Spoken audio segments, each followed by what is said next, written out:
इस समय हम तथा उनका भी एक ग्रुप था और दोनों ही मंडली कथा चल रही है। राम कथा के लोगों द्वारा किया गया है। इसमें स्वामी भारती जी जो महामंडलेश्वर भी है, वो एक दावा करते थे कि राम लक्ष्मण और सीता वन में रहकर मेरी कितना दुख सहन करते हैं। और तब आगे चौपाई में भट्ट वाले जवाब देते थे कि भट्ट भवन वो बस यही तप आप जनता खबर देख रहे हैं आप राम लक्ष्मण वन में रह करके कितना दुख सहन करते हैं। तो भट्ट वाले हनुमान जी पीछे से कहने लगे, चित्रकूट के घाट पर और भई संतन की भीड़, तुलसीदास तत्तल विषे तिलक करे रघुवीर, सियावर रामचंद्र की जय। जैसे ही ये जो भगवान ने समझ लिया, तुलसीदास जी ने चरण पकड़ लिए प्रभु के। बोलो भगवान जी अब तो कृपा करो। तुलसीदास जी ने अपने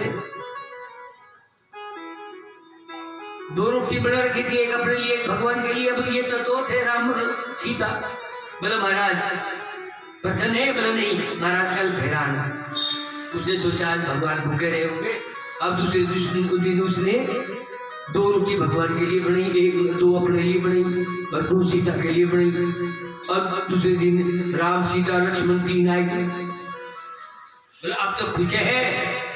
बोला महाराज खुश तो है पर कल फिर आना। भगवान ने सोचा ये तो भूखे रहेगी, मैं तो 3 के लिए बनाई थी तो 4 हो गए, अब 3 ये हो गए, चौथा में हुआ। अगले दिन फिर आएंगे। उस दिन उसने 2 रोटी सीता राम और लक्ष्मण के लिए बनाई, 2 अपने लिए बना दिए रोट। और उस दिन हनुमान भी साथ आई। उसने आज तो बहुत बड़ा ये बंगला तो भाई भूखा रहेगा, ये तो इसी ने तो मेरे को मिला है। और ये तो एक बहुत बड़ा मोटा बांदर, ये तो बेचारा भूखा रहा होगा। बोलो प्रसन्न है? बोला नहीं भगवान जी प्रसन्न तो हूँ पर कल फिर आना। बोलो भैया रोज रोज तो कुछ नहीं है, जूतने खिलाना भाभी बैठ जाते हैं और बनाए ले। हनुमान जी ने फिर उसको अपना परिचय दिया, भाई मैंने तो मिलाया है, मैं भूखा नहीं रहता कभी भी, और मैं यदि आप खिलाना चाहे तो सारा ब्रह्मांड खा जाऊं भाई, तेरी 2 रोटी से मेरा क्या पेट भरेगा।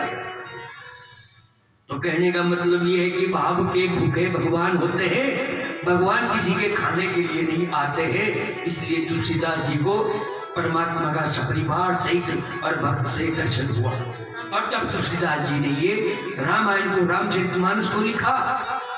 लोगों ने इसका विरोध भी किया है, बोले ये तो कुछ नहीं। उसने ये बोला भाई काशी चौकों सभी विद्वानों ने बोला अच्छा भाई एक बात मानते हम इसको सबके विश्वनाथ के मंदिर में रखो और सबके नीचे रखो, सारे ग्रंथ इसके ऊपर रखो, और सवेरे को ये नहीं हो सबके ऊपर होगा तब हम मानेंगे कि रामायण है। तुलसीदास जी ने बोला इतनी बड़ी परीक्षा है भगवान भोलेनाथ, अब आप जानो, हे राम जी आप जानो। और वो ग्रंथ शंकर जी के आगे रख दिए और उसके ऊपर सारे ग्रंथ रख दिए।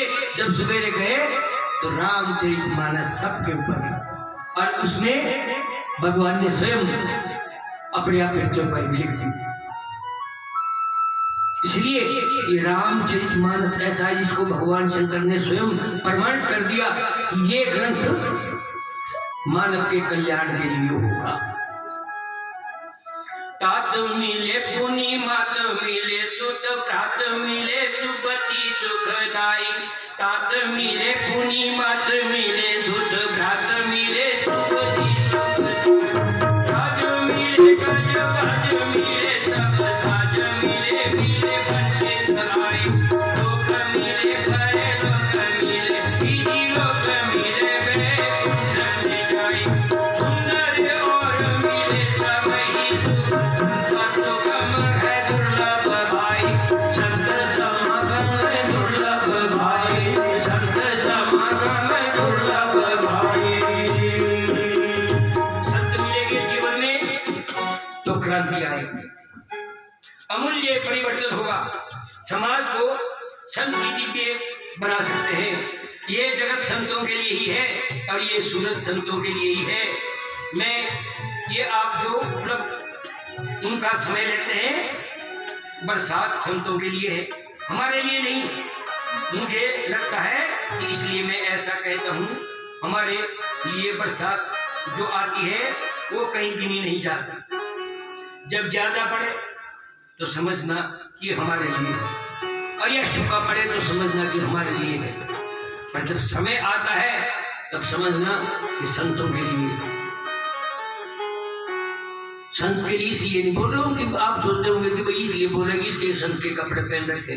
वो मैं पहले ही बता दिया है कि संत कपड़े पहन के नहीं होते हैं। संत तुम्हारे बीच में बहुत है। संत वही होता है जिसके मन को शांति मिल चुकी है और जो सबका सुख चाहता है, जो सबका कल्याण चाहता है। वो घर में भी संत हो सकते हैं। राजा जनक जैसे कोई क्या खाक छाड़ के थोड़े गए हैं। राख मलने से संत हो जाए तो भटिया जी सारे दिन भर राख जोतती है। बोलो मछली क्यों नहीं तर गई जिसका गंगा जल में घर रे। यदि गंगा के नहाने से भगवान मिले। मछली क्यों नहीं तर गई जिसका गंगा जल में घर रे। और गधा क्यों नहीं तर गया जिसका शंख बरगा है स्वर रे। यदि शंख बजाने से भगवान मिल जाए तो गधा शंख जैसा ही बोलता है, कोई पूछता भी नहीं। और भटियारी क्यों नहीं तर गई जिसका खाक बीच में घर रे। और नारी क्यों नहीं तर गई जिसका जटा दूध बसरे। जटा बढ़ाने से मिलते तो सारी औरतें आजकल स्वर्ग में ही होती। माइयों के तो सबके जटाएं होती है। नहीं, जटा बढ़ाने से भगवान नहीं मिलते, कपड़े रंगने से भगवान नहीं मिलते। भटियारी क्यों नहीं तर गई जिसका खाक बीच में घर रे। और नारी क्यों नहीं तर गई जिसका जटा दूध बसर रे। और तरेगा तो वही जिसके दिल में बैठेगा हर वे। और नहीं तो भैया जग मार के मर जाए ना मरना। क्योंकि तरेगा तो वो जब हमारे मन से, हृदय से ये भावना होगी कि मुझे परमात्मा से मिलना है, मैं परमात्मा का हूं और परमात्मा मेरे हैं। और झूठी भी बात नहीं है। जब हमारे वेद बता रहे हैं, शास्त्र बता रहे हैं, ईश्वरी अंश जीव अविनाशी चेतन अमल सहज। ये तो रामायण बोल रही है। फिर गीता भी कह रही है, मामे पंचो जीवनों के, ये जीव मेरा अंश है। भागवत में भी यही कहा है कि हम ईश्वर के अंश है, मानव कि मैं मानव रूप धारण करके यहां आता हूं। इसलिए दक्षिणे लक्ष्मणे यस्यं वामे च जनकात्मजं पूरतो सुंदरगढ़ गांव से सीधा जनता का देख रहे हैं जहाँ श्री रामायण का पाठ चल रहा है। तो वाले बाबा जी दयानंद भारती जी हैं, महामंडलेश्वर की उपाधि भी है, वो इस समय प्रवचन कर रहे हैं। और स्वामी जी महाराज कहते हैं उसमें श्री रामायण में क्या क्या लिखा है, लोगों को व्याख्यान दे रहे हैं, लोगों को समझा रहे हैं, लोगों को बुद्धि का ज्ञान कर रहे हैं। जनता खबर देख रहे हैं। ऑप्शन रोड को लाइक भी करें, शेयर भी करें, देखते रहिए।